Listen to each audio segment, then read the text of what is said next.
आज के इस वीडियो लेक्चर में सबसे पहले आज स्टार्ट करते हैं अपन बिंदु स्राव के बारे में। यानी बिंदु स्राव होता क्या है। बिंदु स्राव क्या होता है कि जो पादप के जो क्षतिग्रस्त भाग होंगे या पर्ण के जो शीर्ष भाग होते हैं उनसे जल का बूंदों के रूप में जो बाहर निकलता है उसे हम क्या कहते हैं, बिंदु स्राव कहते हैं। क्या करेगा, पादप के क्षतिग्रस्त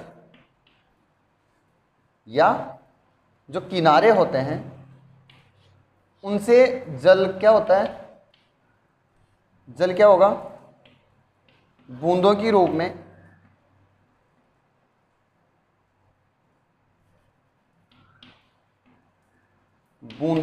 क्या होगा, बाहर निकलेगा। जो बूंदों के रूप में जो लीफ होगी, फरण होती है, इसके जो किनारे हैं, इन किनारों से जल का क्या होता है, बूंदों के रूप में बाहर निकलती है। और उस बाहर निकालने की जो प्रक्रिया है वही क्या होती है, बिंदु स्राव कहलाती है। बिंदु स्राव की जो खोज है, एक साइंटिस्ट है डी बेरी, उन्होंने की थी। इसने डी बेरी ने क्या की थी, बिंदु स्राव की खोज की थी। बिंदु स्राव होने का कारण क्या होता है कि अधिक जल का अवशोषण हो। कारण क्या होता है, अधिक जल अवशोषण हो जाए।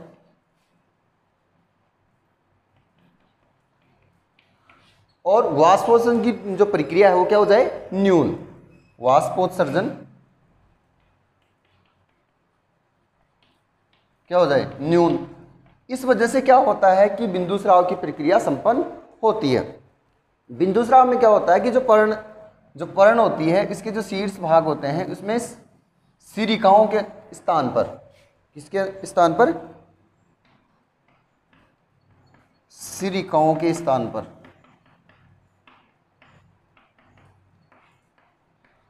सिरिकाओं के स्थान पर एक विशेष छिद्र पाए जाते हैं जिसे हम कहते हैं जलरंध्र कहते हैं। क्या कहते हैं, जलरंध्र में क्या पाए जाते हैं, जल छिद्र पाए जाते हैं। इन जलरंध्रों के द्वारा ही क्या होता है, जल बाहर निकलता है। ध्यान रखना, जो जलरंध्र होते हैं वो हमेशा क्या होते हैं, खुले होते हैं। सदैव क्या रहते हैं, ये ओपन रहते हैं, सदैव ओपन रहेंगे, खुले रहेंगे। ठीक है। और जो जलरंध्र होते हैं वो रंगहीन जलरंध्र होते हैं, वो किसके बने होते हैं, रंगहीन अंतःत्वचीय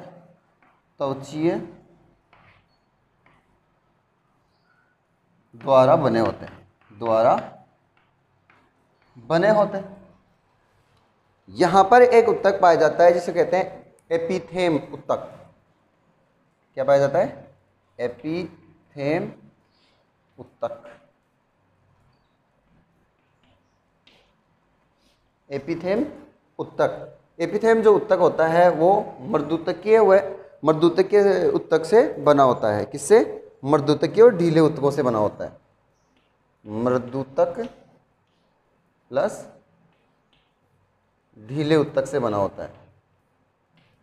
एपिथेम जो होता है वो ढीले उत्तकों से बना होता है। इसको ट्रांसफर उत्तक भी बोल सकते हो आप। क्या बोल सकते हैं अपन, ट्रांसफर उत्तक या एपिथेम उत्तक होते हैं, वो मर्दूतक या ढीले उत्तकों के बने होते हैं।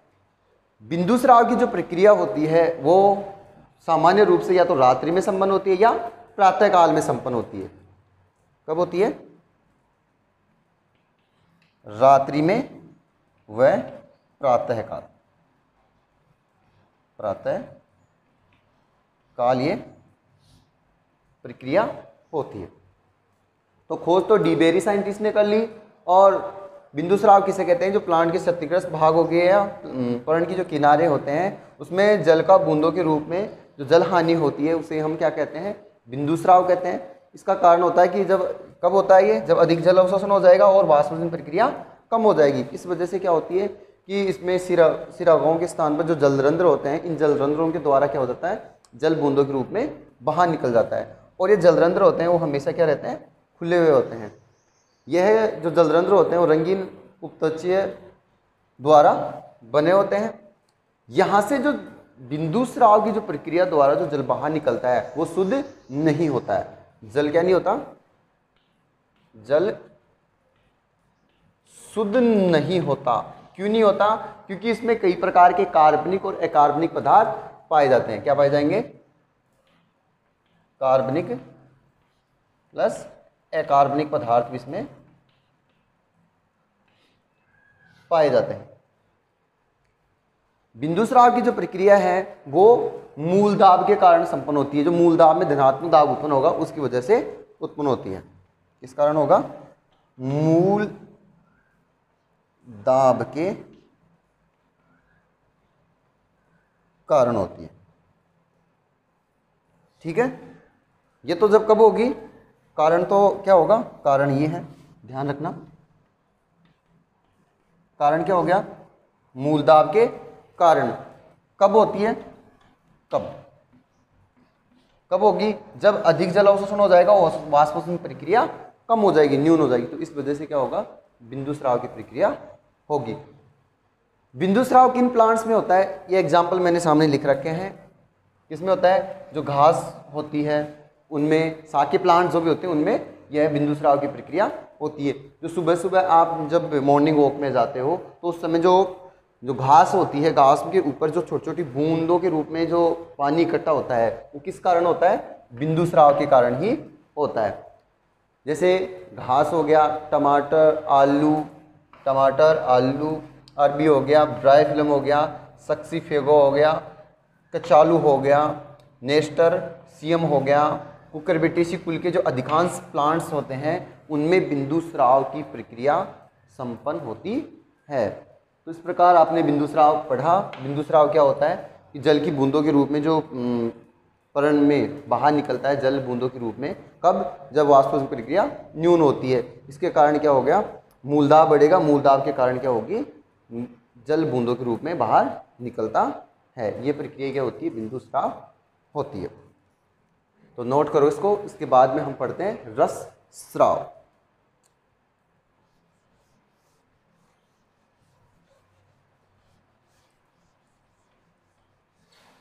रस स्राव की जो प्रक्रिया होती है वो क्या होती है कि उसमें जब प्लांट्स में क्या होगी? क्षति हो जाएगी, और क्षति होने के वजह से क्या पढ़ेंगे?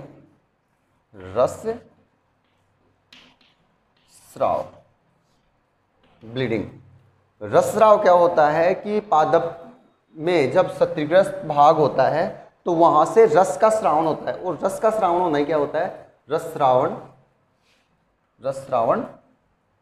कहलाता है। तो क्या बताओगे? पादप के क्षतिग्रस्त भागों से तरल का स्राव होना क्या कहलाता है? रस स्राव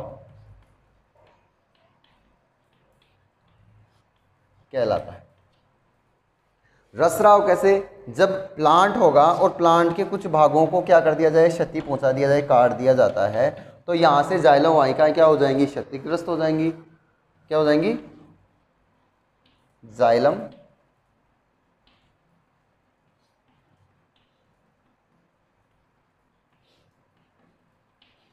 क्षतिग्रस्त हो जाएंगी। अब क्षतिग्रस्त हो गई हैं तो ये जो जल है वो क्या होगा? ऊपर तो नहीं जा पाएगा, नहीं जा पाएगा, तो ये क्या होगा? रस के रूप में बाहर ही निकलेगा, जिससे रस क्षतिग्रस्त हो जाएगा तथा रस का क्या होगा? स्रावण होगा। ठीक है, रस का क्या होगा? स्रावण होगा। जो अफीम और रबर होता है उसका उत्पादन रस स्राव के द्वारा ही किया जाता है। इसका अफीम व रबर का उत्पादन या प्राप्त किया जाता है। कैसे किया जाता है? अफीम का जो डोडा होता है, जो कच्चा फल होता है, कच्चा फल कुछ इस प्रकार होता है। इस कच्चे फल में क्या लगा दिए जाते हैं, जगह जगह पर कट लगा दी जाती है, जगह जगह पर कट लगा दी जाती हैं, जिससे यहाँ से रस के रूप में लेटेक्स बाहर निकलता है, और बाहर निकलने की वजह से जब वो वायु के संपर्क में आता है तो वो सूख जाएगा, और सूखने के बाद में इसको प्राप्त कर लिया जाता है। इसी प्रकार रबर का जो पेड़ होता है उसमें भी क्या लगा दी जाती है, उसके कट लगा दी जाती है, और यहाँ से क्या होता है, रबर को प्राप्त कर लिया जाता है। बात करें ताड़ की, ताड़ का जो प्लांट होता है उसमें एक दिन में लगभग 50 लीटर, ताड़ का जो पेड़ होता है वो एक दिन में लगभग 50 लीटर रस का स्रावन करता है। ताड़ का पेड़ एक दिन में लगभग 50 लीटर रस का स्रावन करता है, रस का स्रावन करता है। ठीक है, इस प्रकार हमने बिंदु स्राव और रस स्राव के बारे में पढ़ा, इनको नोट करो। उसके बाद में हम पढ़ते हैं वाष्पोत्सर्जन को प्रक्रिया को प्रभावित करने वाले कारक। तो अब देखो वाष्पोत्सर्जन को प्रभावित करने वाले कारक, यानी कौन कौन से ऐसे कारक हैं जो वाष्पोत्सर्जन प्रक्रिया को प्रभावित करते हैं। वाष्पोत्सर्जन प्रक्रिया को प्रभावित करने वाले कारकों को हम दो भागों में डिवाइड करते हैं। एक तो बाह्य कारक या जिनको हम बोलते हैं वातावरणीय कारक, और दूसरे होंगे आंतरिक कारक। सबसे पहले हम पढ़ेंगे बाह्य कारक के बारे में। बाह्य कारक कौन से होते हैं जो वाष्पोत्सर्जन प्रक्रिया को प्रभावित करते हैं। सबसे पहले बात करें हम वायुमंडलीय आर्द्रता। जो वायुमंडल में जो मॉइस्चर मौजूद होती है, मतलब जो आर्द्रता मौजूद होती है, उस आर्द्रता पर डायरेक्टली वाष्पोत्सर्जन प्रभावित करता है। यानी सबसे ज़्यादा अगर प्रभावित होता है वाष्पोत्सर्जन प्रक्रिया तो वो किस पर निर्भर करता है, वायुमंडलीय आर्द्रता पर। कैसे कि ये डायरेक्टली क्या होता है, या बोल सकते हैं हम वायुमंडलीय आर्द्रता डायरेक्ट क्या होती है, वाष्पोत्सर्जन प्रक्रिया के समानुपाती होती है। क्या बोल सकते हैं अपन, समानुपाती। कैसे कि जब वायुमंडलीय आर्द्रता अधिक होती है तो यानी आसपास के क्षेत्र में अगर आर्द्रता ज़्यादा होती है तो वाष्पोत्सर्जन प्रक्रिया भी क्या हो जाती है, कम हो जाती है। दूसरी ओर अगर वायुमंडलीय आर्द्रता क्या होगी, कम होने पर वाष्पोत्सर्जन प्रक्रिया अधिक होगी, यानी डायरेक्ट क्या होती है, ये समानुपाती होती है। इसका आप बोल सकते हो कि वर्षा के समय जो वाष्पोत्सर्जन की प्रक्रिया होती है वो कम होती है, जबकि गर्मियों में वाष्पोत्सर्जन प्रक्रिया अधिक होती है। क्या बताओगे, गर्मियों में क्या होती है, कम, गर्मियों में अधिक होगी वाष्पोत्सर्जन प्रक्रिया, और बरसात के समय क्या होगी, वाष्पोत्सर्जन की प्रक्रिया कम होगी।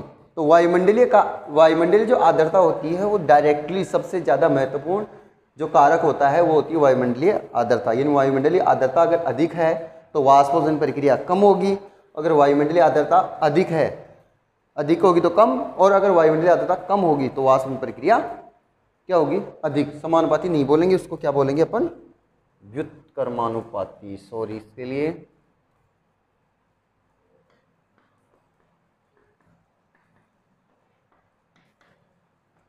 व्युत्क्रमानुपाती। एग्जाम्पल के तौर मैंने बताया गर्मियों में क्या होती है, अधिक होती है, यानी वायुमंडलीय आर्द्रता गर्मियों में कम होती है तो वाष्पोत्सर्जन प्रक्रिया अधिक होगी, और बरसात में आर्द्रता अधिक हो जाती है तो वाष्पोत्सर्जन प्रक्रिया कम होगी। नेक्स्ट देखो, तापमान अगर बढ़ता है तो वाष्पोत्सर्जन प्रक्रिया भी क्या होगी, बढ़ेगी। यानी अगर हम 10 डिग्री सेल्सियस तापमान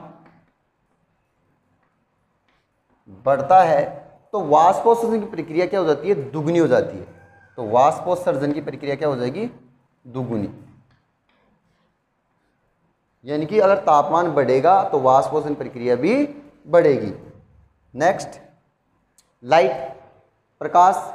अगर पर्याप्त प्रकाश की मात्रा मिल रही है तो वाष्पोत्सर्जन प्रक्रिया अधिक होगी। यानी ये भी डायरेक्टली क्या होता है, ये भी समानुपाती हो गया। क्या हो गया, समानुपाती बोल सकते हैं इसको।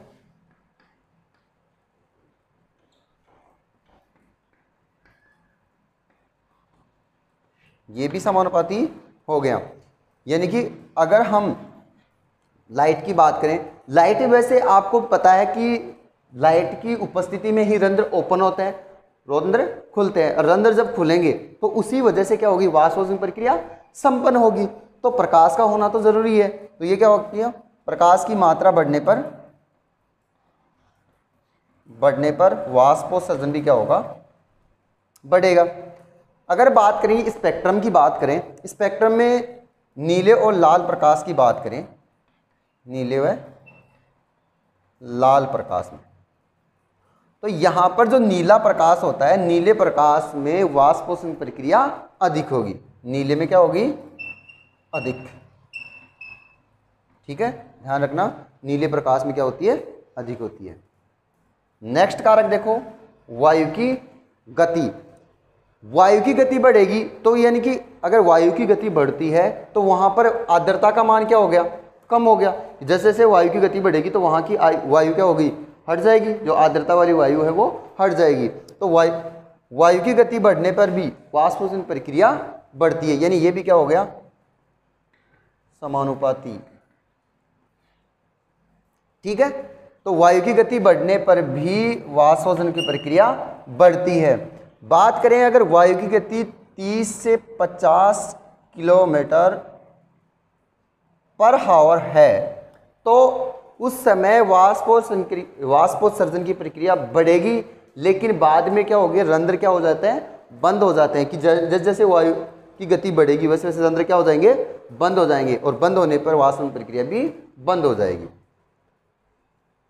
पहले वाष्पोत्सर्जन प्रक्रिया क्या होगी, बढ़ेगी, और बाद में क्या हो जाएंगे, बंद। बंद क्यों होंगे, कि क्या हो जाते हैं, रंध्र बंद हो जाते हैं। क्यों हो जाएंगे, रंध्र बंद हो जाते हैं। ठीक है, नेक्स्ट है वायुमंडलीय दाब। वायुमंडलीय दाब के क्या होता है, ये व्युत्क्रमानुपाती होता है। व्युत्क्रम कैसे, अगर वायुमंडलीय दाब कम होता है तो उस कंडीशन में वाष्पोत्सर्जन प्रक्रिया अधिक होगी, क्योंकि वायु क्या हो जाती है, विरल हो जाएगी, और विरल होने पर आसानी से क्या हो गया, जल बाहर निकल जाएगा।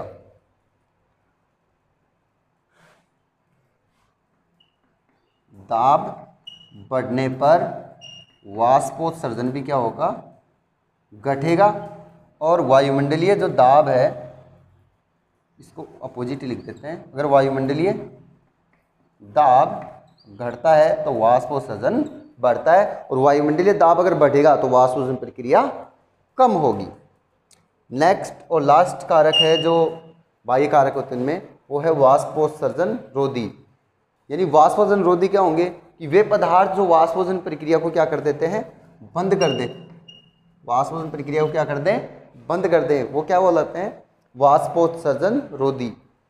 वाष्पोत्सर्जन रोधी के रूप में हम किसका यूज कर सकते हैं, phenyl, mercuric acetate, aspirin, abscisic acid हो गया, ऑक्सीजन एथिलीन हो गया, सिलिकॉन तेल हो गया।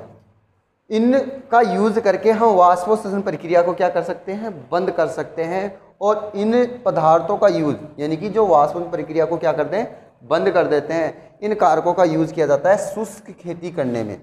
यूज किस में किया जाता है, शुष्क खेती करने में, शुष्क कृषि में,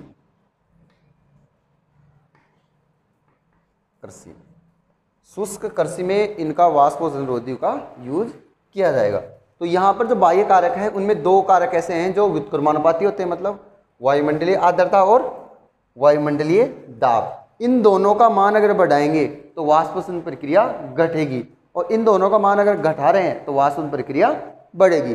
बाकी चाहे तापमान हो, प्रकाश हो, वायु की गति हो, ये सब क्या करेंगे, अगर इनका मान बढ़ता है तो वाष्पोत्सर्जन प्रक्रिया भी बढ़ेगी। इस प्रकार तो हमने बाह्य कारक पढ़ लिए। इसके बाद में हम पढ़ते हैं आंतरिक कारक। सबसे पहले बात करेंगे हम वाष्पोत्सर्जन क्षेत्र। ये तो आपको पता है कि वाष्पोत्सर्जन क्षेत्र जितना ज़्यादा होगा, जितनी ज़्यादा एरिया में वाष्पन प्रक्रिया होगी उतनी ही ज़्यादा एरिया में क्या होगा, वाष्पन प्रक्रिया बढ़ेगी। अगर हम पेड़ों की कटाई छटाई करते हैं तो उस कंडीशन में वाष्पोत्सर्जन प्रक्रिया तो बढ़ जाएगी। क्यों बढ़ेगी? क्योंकि आसपास की आर्द्रता कम होगी, आर्द्रता कम हो रही है तो वाष्पोत्सर्जन प्रक्रिया बढ़ेगी। लेकिन कुल वाष्पोत्सर्जन प्रक्रिया में क्या जाएगी, कमी आ जाएगी, क्योंकि जितनी कटाई छटाई की है उसकी वजह से क्या होगा, वाष्पोत्सर्जन प्रक्रिया कम होगी। ठीक है, समझ में आया? नेक्स्ट है पर्ण संरचना। पर्ण की जो संरचना होती है उसमें जो स्थिति हो गई, डायरेक्टली क्या बोल सकते हैं स्थिति में, नेक्स्ट पढ़ेंगे।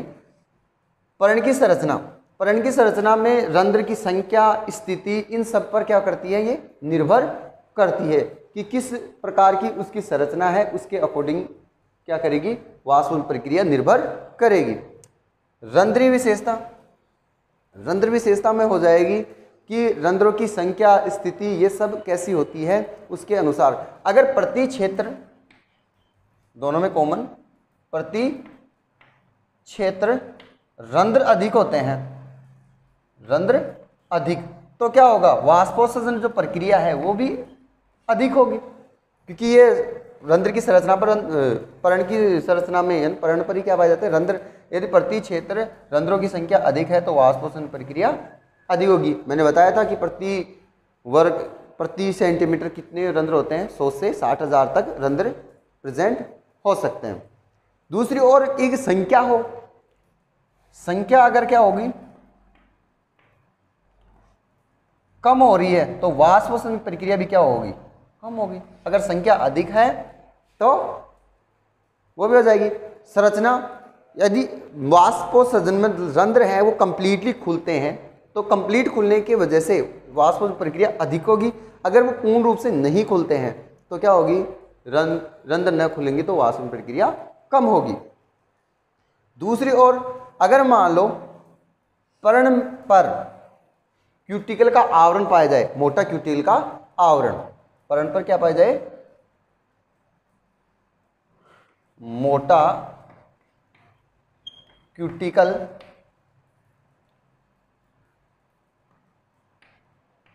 आवरण अगर होता है तो आपको पता है कि क्यूटिकल क्या होती है, जल के लिए अपारगम्य होती है, तो इस वजह से भी क्या हो जाते हैं, वाष्पोत्सर्जन प्रक्रिया कम हो जाएगी।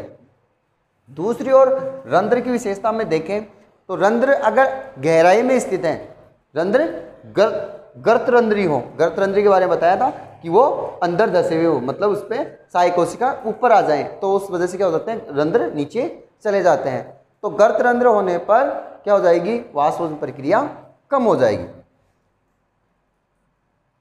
क्या लिख सकते हैं, गर्त रंध्रों में वाष्पोत्सर्जन क्या हो जाएगा, कम हो जाएगा। और गर्तरंध्री किस में पाए जाते हैं, मैंने बताया था कि जो मरुस्थलीय पादप होते हैं इनमें गर्तरंध्र पाए जाते हैं। नेक्स्ट देखो,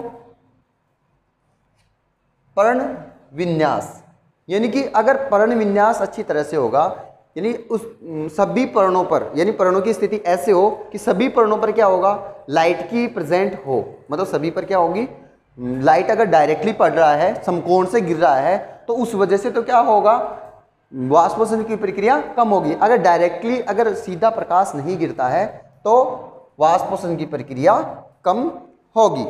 इसके साथ ही है मूल प्ररोह अनुपात। मूल प्ररोह अनुपात अगर अधिक होता है तो वाष्पोत्सर्जन प्रक्रिया भी अधिक होती है। ये अधिक होने पर भी वाष्पोत्सर्जन क्या हो गया, अधिक हो गया, वाष्पोत्सर्जन अधिक। ठीक है, तो वापस एक बार और देख सकते हो, वाष्पोत्सर्जन क्षेत्र, यदि वाष्पोत्सर्जन क्षेत्र अधिक होगा तो वाष्पोत्सर्जन प्रक्रिया अधिक होगी। जैसे कटाई जटाई करने पर वाष्पोत्सर्जन अधिक हो जाता है लेकिन कुल वाष्पोत्सर्जन क्या हो जाएगा, कम हो जाएगा। पर्ण की संरचना, यानी अगर मोटी क्यूटिकल का आवरण होता है तो वाष्पोत्सर्जन की प्रक्रिया कम होगी। रंध्र विशेषता में अगर प्रति क्षेत्र रंध्र अधिक होते हैं तो वाष्पोत्सर्जन अधिक होगा। गर्तरंध्री होंगे तो उसमें भी वाष्पोत्सर्जन कम होगा। पर्ण विन्यास, यदि पर्णों का विन्यास ऐसा हो, पर्ण की विन्यास ऐसा हो, यानी पत्ती ऐसी स्थिति में हो कि डायरेक्टली उस पर क्या गिरे, लाइट गिरता है, तो डायरेक्टली लाइट गिरेगा तो वाष्पोत्सर्जन अधिक होगा, डायरेक्टली नहीं गिरेगा तो कम होगा। मूल प्ररोह अनुपात, यदि मूल प्ररोह अनुपात अधिक होगा तो वाष्पोत्सर्जन भी अधिक होगा। इसी के साथ कुछ और कारण है, जैसे पर्ण होती है वो किस में बदल जाए, कांटों के रूप में। पर्ण क्या हो जाए, कांटों में रूपांतरित हो जाती है। जैसे मरुस्थलीय प्लांट्स में पर्ण अगर कांटों में रूपांतरित हो गई तो वाष्पोत्सर्जन क्या हो गया, कम हो सकता है पर्ण किस में हो, सुई के आकार में बदल जाए, जैसे पाइनस में होता है। पर्ण किस में बदल जाए, सुई के आकार की। तो इस वजह से भी वाष्पोत्सर्जन प्रक्रिया कम हो जाती है, जैसे पाइनस में होता है सब। एग्जाम्पल के तौर पर आप लिख सकते हो पाइनस। और भी क्या करती है कि प्लांट्स वाष्पोत्सर्जन प्रक्रिया को घटाने के लिए अपनी जो पर्ण की जो साइज होती है वो घटा लेता है। पर्ण के आकार छोटा, पर्ण का आकार छोटा भी हो सकता है। इस प्रकार वाष्पोत्सर्जन प्रक्रिया को प्रभावित करने वाले कारक हमने पढ़े, इनको नोट करो। फिर इसके बाद में हम पढ़ते हैं इसका महत्व, यानी वाष्पोत्सर्जन का महत्व। अब देखो वाष्पोत्सर्जन का महत्व, यानी किस क्या महत्व है वाष्पोत्सर्जन का। सबसे पहला है तापमान का नियमन। जब वाष्पोत्सर्जन की प्रक्रिया जब होती है तो उसकी वजह से जो प्लांट्स का जो ताप है वो भी क्या होता है, नियंत्रित रहता है। दूसरा है रसारोहण। जो रसारोहण की प्रक्रिया होती है वो भी वाष्पोत्सर्जन के कारण ही होती है। रसारोहण क्या होता है, हमने पिछले जो लेक्चर थे उसमें पढ़ लिया था। निष्क्रिय जल अवशोषण।